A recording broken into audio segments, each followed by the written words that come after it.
নিশ্চয় ইতিমধ্যে আমি নিউজ 18 অসম নৰ্থ ইষ্টৰ দৰ্শকসকলক ফুল প্লেটৰ সহায়ত আমি সেই ডাঙৰ খবৰটো দৰ্শকসকলক জনাইছোঁ যে মাত্ৰ কিছু সময় আৰু কেইটামান মুহূৰ্তৰ পিছতেই ঘোষণা হ'ব বহু প্ৰত্যাশিত আগৰ সময়ত হয়তো বহু প্ৰত্যাশিত বুলি আমি ধাৰণা কৰিছিলোঁ কিন্তু শেহতীয়াকৈ নতুন শিক্ষানীতিৰ অধীনত গোটেই মেট্ৰিক পৰীক্ষাৰ গোটেই ছবিখনে সলনি কৰা হৈছিল কিন্তু অৱশেষত আজিও সেই আমি যদি আগৰ কথা মনত কৰোঁ তেতিয়াহ'লে সেই ডাঙৰ শিক্ষা জীৱনৰ হেঙাৰ হিচাপে যিটো মেট্ৰিক পৰীক্ষা বুলি আমি বিবেচনা কৰোঁ সেই তাৰ পৰীক্ষাৰ ফলাফল আজি ঠিক 10:30 বজাৰ লগে লগে ঘোষণা কৰা হ'ব ইতিমধ্যে ৰাজ্যৰ শিক্ষামন্ত্ৰীয়ে মাত্ৰ কেইটামান মুহূৰ্তৰ পূৰ্বে তেওঁ ছ'চিয়েল মিডিয়াৰ জৰিয়তে টুইট কৰি তেওঁ এই গোটেই বাৰ্তা অসমবাসীক জনাইছে শিক্ষাৰ্থীসকলক শুভেচ্ছা জ্ঞাপন কৰিছে আৰু ঠিক 10:30 বজাৰ লগে লগেই মেট্ৰিকৰ ফলাফল ঘোষণা কৰা হ'ব আৰু এই খবৰটো ইতিমধ্যে আমি দৰ্শকসকলক জনাইছোঁ আৰু আমি কওঁ যে পূৰ্বৰ দৰে কোনো স্থানৰ কথা নাথাকে কাৰণ আমি জানো যে পূৰ্বে 20টাকৈ স্থান আছিল তাৰ পিছত কিছু হালসলনি হ'ল 10টা স্থান নিৰূপণ কৰা হৈছিল আৰু তাৰ পিছত যোৱা বৰ্ষত যদি আমি চাওঁ তেতিয়াহ'লে সৰ্বাধিক নম্বৰ সংগ্ৰহ কৰাৰ তালিকা এখন প্ৰকাশ কৰিছিলে বৰ্ডৰ ফালৰ পৰা আৰু সেই তাত যিসমূহ শিক্ষাৰ্থীয়ে অধিকাংশ নম্বৰ লাভ কৰিবলৈ সক্ষম হৈছিল তাৰ এখন তালিকা প্ৰকাশ কৰিছিল কিন্তু শেহতীয়াকৈ এইবাৰ যিটো নতুন শিক্ষানীতিৰ আধাৰতেই গোটেই মেট্ৰিকৰ পৰীক্ষাখন অনুষ্ঠিত হৈছিল তাত এইবাৰ স্পষ্টভাৱে কিন্তু বৰ্ডে এটা কথা উল্লেখ কৰিছিল যে কোনো ধৰণৰ তালিকা তেওঁলোকে প্ৰকাশ নকৰে বা পূৰ্বে 3টা 4টাকৈ স্থান নিৰ্ধাৰণ কৰিছিল কিন্তু এইবাৰ কোনো স্থানপ্ৰাপ্ত বা পৰীক্ষাৰ্থীৰ নাম উল্লেখ নকৰে তাত নাম্বাৰৰ কোনো কথা নাহে কিন্তু ঠিক 10:30 বজাৰ লগে লগে ৰাজ্যৰ প্ৰতিখন বিদ্যালয়ে এই ফলাফল ঘোষণা কৰিব পাৰিব গতিকে ইচ্ছুকতাৰে যি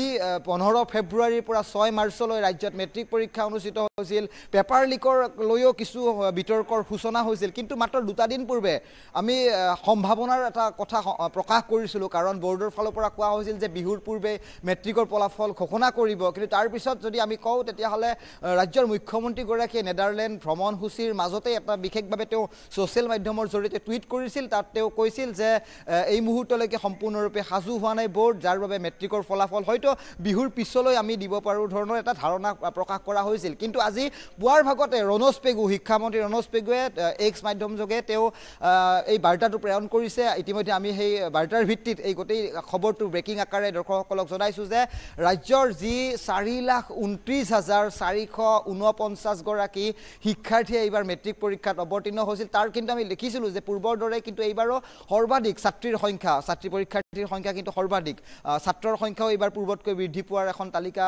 বৰ্ডৰ ফালৰ পৰা প্ৰকাশ কৰা হৈছিল কিন্তু এই মুহূৰ্তত সম্পূৰ্ণৰূপে সাজু হৈছে যিটো আমি কওঁ যে পূৰ্বে যে ছেকেণ্ডাৰী এডুকেশ্যন যিখন বৰ্ড আছিলে তাৰ পিছত কিছু সালসলনি হ'ল নতুন শিক্ষানীতিৰ আধাৰত গোটেই পৰীক্ষাৰ ব্যৱস্থাটো অনুষ্ঠিত কৰা হ'ল আৰু শেহতীয়াকৈ আজি ঠিক 10:30 বজাৰ লগে লগে 8 বজাৰ লগে লগে নটিফিকেশ্যন জাৰি কৰা হ'ব তাৰপিছত আনুষ্ঠানিকভাৱে যিটো ফলাফলৰ কথা কোৱা হয় সেয়া ঠিক 10:30 বজাৰ লগে লগে ৰাজ্যৰ প্ৰতিখন বিদ্যালয়ৰ ফালৰ পৰা এই গোটেই পৰীক্ষা যিটো অনলাইন যোগে কেইবাটাও অনলাইনৰ যিটো ছাইট এই মুহূৰ্তত বৰ্ডৰ ফালৰ পৰা ঘোষণা কৰা হৈছে সেই ছাইটসমূহ আমি দৰ্শকসকলক মাত্ৰ কেইটামান মুহূৰ্তৰ ভিতৰতে জনাবলৈ সক্ষম হ'ম কিন্তু কৈছোঁ যে ডাঙৰ কথা যে ডাঙৰ খবৰ যে ৰাজ্যৰ যিসমূহ মেট্ৰিক পৰীক্ষাৰ্থী আছিলে অভিভাৱকসকল আছিলে তেওঁলোকে বহুত ইচ্ছুকতাৰে বাট চাইছিল যে বিহুৰ পূৰ্বে ঘোষণা হ'ব নে বিহুৰ পিছত ঘোষণা হ'ব কিন্তু এইবাৰ মুখ্যমন্ত্ৰীক চেৰ পেলাই শিক্ষামন্ত্ৰীয়ে ডাঙৰ এটা বৃহৎ ঘোষণা কৰিছে এক্স মাধ্যমযোগে তেওঁ জনাইছে তেওঁ শিক্ষামন্ত্ৰী ৰূপে তেওঁ কাৰ্যকাল সেই কাৰ্যকালত হয়তো এইটো এটা সৰ্ববৃহৎ তেওঁৰ ঘোষণা যে মেট্ৰিকৰ পৰীক্ষাৰ ফলাফল ঠিক 10:30 বজাৰ লগে লগে হয়তো ঘোষণা কৰা হ'ব এই মুহূৰ্ততো কিন্তু বহু লোক অস্বস্তিত পৰিছে যে এয়া ঘোষণা কিমান দূৰ সত্যতা হ'ব কিন্তু কৈছোঁ যে শিক্ষামন্ত্ৰীগৰাকী ৰাজ্যৰ শিক্ষা বিভাগটো তেওঁ পৰিচালনা কৰে গতিকে তেওঁৰ ফালৰ পৰা এই যিটো জাননী জাৰি কৰা হৈছে আৰু তাৰে ভিত্তিত আমি বাতৰি সম্প্ৰচাৰ কৰিছোঁ কৈছোঁ ঠিক 10:30 বজাৰ লগে লগেই শিক্ষা বিভাগৰ ফালৰ পৰা যিখন বৰ্ড নিৰ্ধাৰণ কৰি দিয়া হৈছিল নতুন শিক্ষানীতিৰ আধাৰত মেট্ৰিক পৰীক্ষা অনুষ্ঠিত কৰা হৈছিল আৰু তাৰে আধাৰতে ঠিক 10:30 বজাৰ লগে লগে ৰাজ্যৰ প্ৰতিখন শিক্ষানুষ্ঠানে এই গোটেই ফলাফল ঘোষণা কৰিব পাৰিব কেইবাটা ৱেবছাইট নিৰ্ধাৰণ কৰি দিয়া হৈছে সেই ৱেবছাইটসমূহ আমি দৰ্শকসকলক জনাম কিন্তু পুনৰ কৈছোঁ সংখ্যাকেইটা যদি মই পুনৰবাৰ কওঁ তেতিয়াহ'লে এইবাৰ ৰাজ্যত মুঠ 945টা কেন্দ্ৰ আছিলে ঠিক 15 ফেব্ৰুৱাৰীৰ পৰা পৰীক্ষা আৰম্ভ হৈছিল 6 মাৰ্চত পৰীক্ষা অন্ত পৰিছিল তাৰে মাজত এইবাৰ মুঠ 4,29,448 গৰাকী শিক্ষাৰ্থীয়ে পৰীক্ষাত অৱতীৰ্ণ হৈছিল তাৰে ভিতৰত ছাত্ৰ আছিলে 1,90,653 গৰাকী, ছাত্ৰী আছিলে 2,38,795 গৰাকী। আৰু বিগত বৰ্ষত যদি আমি লক্ষ্য কৰোঁ তেতিয়াহ'লে 48,142 গৰাকীকৈ শিক্ষাৰ্থী ছাত্ৰীৰ সংখ্যা বৃদ্ধি পাইছে। আৰু এই মুহূৰ্তত যদি পোনে পোনে মই যাওঁ, হীৰক, আমাৰ সতীৰ্থ সাংবাদিক হীৰক এই মুহূৰ্তত ফোনযোগে আমি সংযুক্ত হৈছোঁ। গতিকে হীৰকৰ পৰা মই তথ্য জানিব চেষ্টা কৰিম। হীৰক, কিদৰে সাজু হৈছে এই মুহূৰ্তত বৰ্ড? চব আজি যিহেতু 4:30 বজাত যদি ফলাফল ঘোষণা কৰা হ'ব, ইতিমধ্যে আজি অসম ৰাজ্যিক বিদ্যালয় শিক্ষা বোৰ্ড আছে নতুনকৈ গঠন, অসম ৰাজ্যিক শিক্ষা বোৰ্ডে ইতিমধ্যে প্ৰকাশ কৰিছে আৰু লগতে মুখ্যমন্ত্ৰীয়ে এই কথা আনুষ্ঠানিকভাৱে প্ৰকাশ কৰিছে আৰু শিক্ষামন্ত্ৰীয়ে এই কথা আনুষ্ঠানিকভাৱে প্ৰকাশ কৰিছে। আৰু যি প্ৰথমবাৰৰ যি বোৰ্ডে পৰীক্ষা অনুষ্ঠিত কৰিছে, কাৰণ আগৰ দিন চাব যায় সেইবাই পৰীক্ষা অনুষ্ঠিত কৰিছিলে, কিন্তু প্ৰথমবাৰৰ বাবে অসম ৰাজ্যিক বিদ্যালয় শিক্ষা বোৰ্ড অৰ্থাৎ নতুন শিক্ষানীতি আধাৰত এইবাৰ পৰীক্ষা অনুষ্ঠিত হৈছে। আৰু এইবাৰ পৰীক্ষা যি চাব যায় মুঠ 944টা পৰীক্ষা কেন্দ্ৰত 4,29,448 গৰাকী পৰীক্ষাৰ্থী অৱতীৰ্ণ হৈছিলে। আৰু ইয়াৰে যি চাব যায় 1,90,653 গৰাকী হৈছে ছাত্ৰ, আৰু তাৰ বিপৰীতে 2,38,995 গৰাকী হৈছে ছাত্ৰী। আৰু যদি চাব যে বিগত বৰ্ষৰ যি তুলনা আছিলে, বিগত বৰ্ষতকৈ এইবাৰ যদি পৰীক্ষাৰ্থীৰ সংখ্যা 48,142 গৰাকীলৈ বৃদ্ধি হোৱা দেখিবলৈ পোৱা গৈছে। হীৰক, মই এই মুহূৰ্তত আপোনাৰ জৰিয়তে দৰ্শকসকলক জনাব বিচাৰিছোঁ যে যিটো স্থানপ্ৰাপ্তৰ যিটো এখন তালিকা প্ৰস্তুত কৰে, পূৰ্বে আমি দেখিছিলোঁ যে যোৱাবাৰ যে সৰ্বাধিক নম্বৰ সংগ্ৰহ কৰাৰ এখন বিশেষভাৱে তালিকা প্ৰস্তুত কৰে। গতিকে সেই ধাৰণাটো এইবাৰ কিদৰে দৰ্শকসকলে ল'ব বা পৰীক্ষাৰ্থীসকলে কিদৰে আশ্বস্ত হ'ব গোটেই বিষয়টোত? হীৰক, চব যিহেতু নতুন শিক্ষানীতি আধাৰ পৰীক্ষা অনুষ্ঠিত হৈছে আৰু যোৱাবাৰ যিহেতু সৰ্বাধিক নম্বৰ লাভ কৰা তিনিটাকৈ যিহেতু সৰ্বাধিক নম্বৰ লাভ কৰাত দিয়া হৈছিলে, তিনিটাকৈ তালিকা প্ৰকাশ কৰা হৈছিলে, কিন্তু তাৰ বিপৰীতে এইবাৰ কিন্তু তেনেকুৱা হোৱাৰ সম্ভাৱনা ক্ষীণ হৈ পৰিছে। কিন্তু তাৰ বিপৰীতে যদি চাব যায় যি CBSE আধাৰত সৰ্বাধিক যোনে লাভ কৰে, অৰ্থাৎ ৰাজ্যখনৰ ভিতৰত যোনে হায়েষ্ট নম্বৰ লাভ কৰে, সেই হায়েষ্ট নম্বৰ লাভ কৰা শিক্ষাৰ্থীগৰাকীৰ নাম উল্লেখ কৰাৰ পূৰ্ণ সম্ভাৱনা আছে। আৰু কালি দিনটো আমি যিহেতু বৰ্ডৰ যি একাংশ লোক আছিলে, লোকসকলৰ সৈতে কথা পাতিছিলো, সেই কথা পাতোতে এটা কথা নিশ্চিত হৈ পৰিছিল যে এইবাৰ হয়তো সৰ্বাধিক 3টা নম্বৰ লাভ কৰা সেই স্থান নিদিব পাৰে। তাৰ বিপৰীতে সৰ্বাধিক এটা নম্বৰ এজন যি সৰ্বাধিক লাভ কৰে, অৰ্থাৎ নতুন শিক্ষানীতি আধাৰত চাব যায় সকলোবোৰ CBSE আধাৰত যদি পৰীক্ষা অনুষ্ঠিত হৈছে, নতুন শিক্ষানীতিয়ে যদি যথেষ্টখিনি এইবাৰ বস্তুনিষ্ঠ ওপৰত গুৰুত্ব প্ৰদান কৰা হৈছে। আৰু সেইবাবে এইবাৰ হয়তো ৰাজ্যখনৰ ভিতৰত যোনে সৰ্বাধিক নম্বৰ লাভ কৰে তাৰ হয়তো তাৰ নাম প্ৰকাশ কৰাৰ সম্ভাৱনা আছে। আৰু হীৰক, বৰ্ড এই মুহূৰ্তত সম্পূৰ্ণৰূপে সাজু হৈছে। গতিকে 10:30 বজাত শিক্ষাৰ্থীয়ে পৰীক্ষাৰ ফলাফল লাভ কৰিব। গতিকে কি মাধ্যমৰ জৰিয়তে শিক্ষাৰ্থীয়ে ফলাফল লাভ কৰিব? কাৰণ ৱেবছাইটসমূহ ঘোষণা কৰা হয় পূৰ্বৰ দৰে, কিন্তু বিশেষ SMS-ৰ ব্যৱস্থা থাকিব নে বিদ্যালয়সমূহে গোটেই পৰীক্ষাৰ ফলাফল ঘোষণা কৰিব? এই গোটেই ধাৰণাটো শিক্ষাৰ্থীসকলে কিদৰে এই মুহূৰ্তত মানি ল'ব? হীৰক, যিহেতু পূৰ্বৰ পৰা দেখিব পোৱা গৈছে যে যি বৰ্ডৰ ৱেবছাইট আছে, 10টাকৈ ৱেবছাইট আছে, সেই ৱেবছাইটত ফলাফল প্ৰকাশ কৰে। 8 বজাত যিখন ইছ্যু অফ নটিফিকেশ্যন জাৰি কৰা হ'ব, সেই ইছ্যু অফ নটিফিকেশ্যনত সকলোবোৰ স্পষ্টকৈ উল্লেখ থাকিব। ইয়াৰ ভিতৰত যদি চাব যায় www.seba.org.com এটা ৱেবছাইট আছে, সেই ৱেবছাইটটোতো তেওঁলোকে ফলাফল লাভ কৰিব পাৰিব। লগতে shiksha.com ৱেবছাইট এটা আছে, সেই ৱেবছাইটটো তেওঁলোকে ফলাফল লাভ কৰিব পাৰিব। তাৰ উপৰিও আন 8টাকৈ বিভিন্ন ৱেবছাইট আছে, সেই ৱেবছাইটত বিভাগীয় ৱেবছাইট আছে, সেই ৱেবছাইটত তেওঁলোকে যিহেতু ফলাফল লাভ কৰিব পাৰিব। কিন্তু এইবাৰ পৰীক্ষাৰ্থীৰ সংখ্যা বৃদ্ধি হোৱাৰ বাবে হয়তো ৱেবছাইটৰ সংখ্যা 10তকৈ অধিক হোৱাৰো সম্ভাৱনা আছে। আৰু তাৰ লগতে যদি ক'ব যায় SMS-ৰ জৰিয়তে তেওঁলোকে যিটো ফলাফল লাভ কৰিব পাৰিব। কিন্তু 8 বজাত যিখন নটিফিকেশ্যন, সেই নটিফিকেশ্যনখনত সকলোবোৰ এই কথা স্পষ্টকৈ উল্লেখ থাকিব। আৰু 10:15 যিবোৰ ৰিলিজ অফ প্ৰেছ নোট দিব, সেই নোটত লিখা থাকিব আচলতে এইবাৰ স্থান দিয়া হৈছে নে নাই আৰু কিমান সংখ্যক পৰীক্ষাৰ্থী এইবাৰ যিহেতু উত্তীৰ্ণ হৈছে, সেই সকলোবোৰ উল্লেখ থাকিব। আৰু 10:30 যিহেতু যিখন public notification publication of result, অৰ্থাৎ ৰিজাল্ট প্ৰকাশ পাব, তাতে সকলোবোৰে ফলাফল লাভ কৰিব পাৰিব। কিন্তু চাব যি যায় দীপাংকৰ, বিগত বৰ্ষসমূহ যদি চাব যি যায় তেন্তে মে' মাহৰ প্ৰথম ভাগত ফলাফল ঘোষণা কৰা দেখিবলৈ পোৱা গৈছিল। কিন্তু প্ৰথমবাৰৰ বাবে এইবাৰ বিহুৰ পূৰ্বে, ৰঙালী বিহুৰ পূৰ্বে ফলাফল ঘোষণা কৰিছে। আৰু এইবাৰ যদি চাব যায়, এইবাৰ সকলোবোৰ যিটো নতুন ৰাষ্ট্ৰীয় শিক্ষানীতি আধাৰত পৰীক্ষা অনুষ্ঠিত হৈছিল, আৰু তাৰ বাবে 50 নম্বৰকৈ মৌখিক প্ৰশ্ন আছিল, তাৰ বিপৰীতে 40 নম্বৰকৈ যিটো বস্তুনিষ্ঠ এনেকুৱা ধৰণৰ প্ৰশ্ন আছিলে, সেই প্ৰশ্নৰ আধাৰত পৰীক্ষা অনুষ্ঠিত হৈছিলে। আৰু পৰীক্ষাসমূহ এইবাৰ যিহেতু খৰখেদীয়াকৈ কেনেকে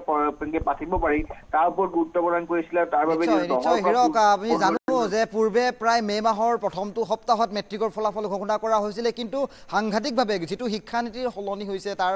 ধাৰণাতেই গোটেই পৰীক্ষাৰ ফলাফল কিছু আগুৱাই অনা হৈছে আমি কনফিউজ হৈছিলোঁ যে বিহুৰ পূৰ্বে নে বিহুৰ পিছত ঘোষণা কৰা হ'ব কিন্তু অৱশেষত ঠিক 10 মিনিট পিছত শিক্ষাৰ্থীসকলে কিদৰে ফলাফল ঘোষণা অৰ্থাৎ লাভ কৰিব তাৰ এখন নটিফিকেশ্যন জাৰি কৰা হ'ব তাত স্পষ্টভাৱে হয়তো কেইবাটা ৱেবছাইট দিয়া হ'ব কি SMS হওক বা কি মেইল যোগে হওক কিদৰে শিক্ষাৰ্থীয়ে পৰীক্ষাৰ ফলাফল লাভ কৰিব সেয়াও নিশ্চয় স্পষ্ট হৈ পৰিব কিন্তু মাৰ্কশ্বিটৰ যিটো ব্যৱস্থা থাকে হিৰক সেয়া কিদৰে লাভ কৰিব শিক্ষাৰ্থীয়ে মাৰ্কিঙৰ যিটো ব্যৱস্থা আছে মাৰ্কিঙৰ যিহেতু ব্যৱস্থা আপুনি কথা উল্লেখ কৰিছে মাৰ্কিঙৰ ব্যৱস্থাৰ কথা উল্লেখ কৰিছে মাৰ্কিং প্ৰথমে তেওঁলোকে যিহেতু আজি তেওঁলোকে যি ৱেবছাইট আছে বিভাগীয় ৱেবছাইটত তেওঁলোকে নিজে কিমান মাৰ্কছ কোনটো ছাবজেক্টৰ কিমান মাৰ্কছ লাভ কৰিলে সেই বস্তু চাব পাৰিব কিন্তু হাৰ্ড কপি যিটো আছিলে যিটো পাছ চাৰ্টিফিকেট লগতে মাৰ্কশ্বিটৰ যিটো হাৰ্ড কপি আছে সেই হাৰ্ড কপি 10 পৰা 15 দিনৰ ভিতৰত বিদ্যালয় বা পৰীক্ষা কেন্দ্ৰ য'ত অনুষ্ঠিত হৈছিলে সেই পৰীক্ষা কেন্দ্ৰলৈ প্ৰেৰণ কৰা হ'ব ইয়াৰ পূৰ্বেও দেখিবলৈ পোৱা গৈছিল যে এনেদৰেই যিহেতু এসপ্তাহ বা 10 দিনৰ সময় লোৱা হৈছিলে কাৰণ যদি চাব যে মাৰ্কিং পেটাৰ্ণ যিহেতু ৱেবছাইটত উপলব্ধ হোৱাৰ পিছত হাৰ্ড কপি প্ৰস্তুত কৰোঁতে কিছু সময়ৰ প্ৰয়োজন হয় আৰু সেইবাবে হয়তো 10 পৰা 15 দিন সময়তো প্ৰয়োজন হোৱাটো অত্যন্ত নিশ্চিত হৈ পৰিছে কিন্তু মই দীপাংকৰ এইখিনিতে উল্লেখ কৰিব বিচাৰিম যে যিটো বিহুৰ পূৰ্বে যিটো এটা সকলোৱে দুমুজাৰ আছিল যে বিহুৰ পূৰ্বে ফলাফল ঘোষণা কৰিব পাৰিবনে নাই কিন্তু কালি দিনটোলৈকে ডাটা ভেলিডেশ্যন আছিলে যি বৰ্ডৰ ডাটা ভেলিডেশ্যন আছিলে ডাটা ভেলিডেশ্যন সম্পূৰ্ণ হোৱা নাছিলে নিশা 12 বজাৰ ভিতৰত ডাটা ভেলিডেশ্যন সম্পূৰ্ণ হৈছে আৰু তাৰপিছতেই যিহেতু এই ফলাফল ঘোষণা কৰিবৰ বাবে সম্পূৰ্ণৰূপে সাজু হৈছে অসম ৰাজ্যিক বিদ্যালয় শিক্ষা বৰ্ড আৰু ইয়াৰ পিছত চাব যে ফলাফল ঘোষণা কৰাৰ পিছত তেওঁলোকে যিবোৰ আচলতে মানে যিবোৰ বহি পুনৰীক্ষণৰ বাবে তেওঁলোকে সময় এটা লয় বহি পুনৰীক্ষণৰ সময়ও তেওঁলোকে যিখন ৰিলিজ অফ প্ৰেছ নোট আছে সেই ৰিলিজ অফ প্ৰেছ নোটত তেওঁলোকে উল্লেখ কৰিব আৰু যদি কোনোবা আহুৱা থাকে বা কিবা ভুল ভ্ৰান্তি থাকে বা পুনৰীক্ষণ যদি কৰিব বিচাৰে তেওঁলোকে পুনৰীক্ষণ কৰিব পাৰিব ইয়াৰ উপৰিও যদি চাব যায় যি এবাৰ নতুন শিক্ষানীতি আধাৰ পৰীক্ষা যিটো অনুষ্ঠিত হৈছিলে পৰীক্ষাত এবাৰ অতিকৈ গুৰুত্ব প্ৰদান কৰা হৈছিলে কেনেকৈ তেওঁলোকে কম্পেৰেটিভ এক্সাম আচলতে পৰৱৰ্তী সময়ত আচলতে কেনেদৰে ভৱিষ্যতে যিবোৰ আচলতে কম্পেৰেটিভ এক্সাম হওক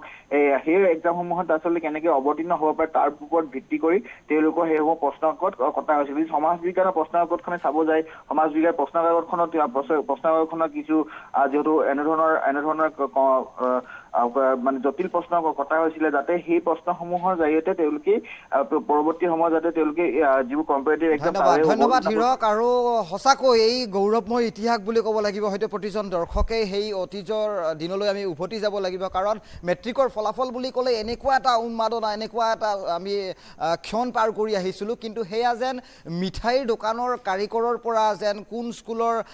কোন স্কুল শীৰ্ষত জিলিকিব কোন ছাত্ৰ ছাত্ৰীয়ে অধিক নম্বৰ সংগ্ৰহ কৰিব কোন বিষয়ত অসমৰ ভিতৰত 28 নম্বৰ লাভ কৰিব কিন্তু সেয়া যেন আজি অতীত কিন্তু তাৰ বিপৰীতেও কিন্তু কৈছোঁ যে নিউজ 18 অসম নৰ্থ ইষ্টে ইতিমধ্যে আমাৰ প্ৰতিখন জিলাৰ আমাৰ সাংবাদিকসকল প্ৰায় সাজু হৈ উঠিছে ঠিক 8 বজাত অৰ্থাৎ 10 মিনিট পিছত নটিফিকেশ্যন জাৰি হ'ব কিদৰে শিক্ষাৰ্থীয়ে ফলাফল লাভ কৰিব সেয়া আমি আপোনালোকক জনাম গতিকে আপোনালোক সংযুক্ত হৈ থাকিব গতিকে আমিও আমাৰ ফালৰ পৰা আমি প্ৰতিখন জিলাৰ পৰা কি ধৰণে ছাত্ৰ ছাত্ৰীয়ে গৌৰৱময় এটা এই ক্ষণখনত তেওঁলোক উৎফুল্লিত হৈ পৰিব কোনে কিদৰে শেষ মাৰিব বা কোনে প্ৰথম বিভাগত দ্বিতীয় বিভাগত বা এই যিটো হাইয়েষ্ট নাম্বাৰৰ কথা কয় বা সৰ্বোচ্চ নম্বৰেৰে কোন ক'ত জিলিকিব আটাইবোৰ ছবি দেখুৱাম গতিকে আমি ষ্টুডিঅ'লৈ উভতি যাব বিচাৰিছোঁ গীতাশ্ৰী আছে এই মুহূৰ্তত